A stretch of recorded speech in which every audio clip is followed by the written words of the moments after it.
C'est l'une des plus importantes affaires de fausse monnaie de ces 10 dernières années en France, mais elle ne concerne pas, comme c'est le cas habituellement, des euros ou des dollars. Ce sont des dinars algériens en quantité industrielle qu'un réseau de faussaires produisait à Lyon. L'équivalent de 2 millions d'euros aurait été écoulé avant que le trafic soit démantelé.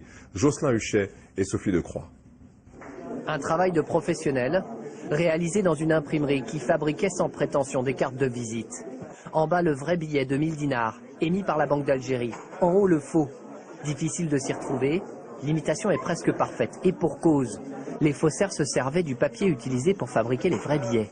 Plusieurs rouleaux de ce papier avaient été dérobés lors de l'attaque d'un camion à Marseille en 2006.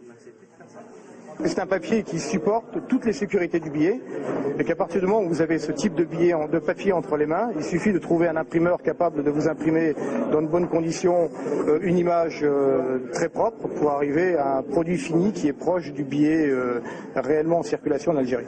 L'atelier se trouvait derrière ce portail métallique, dans une petite rue à quelques pas du centre-ville de Lyon. 200 000 billets sont déjà partis d'ici pour rejoindre Paris, puis l'Algérie. C'est l'équivalent de 2 millions d'euros. L'imprimerie était le dernier maillon d'un vaste réseau de contrefaçon de monnaie.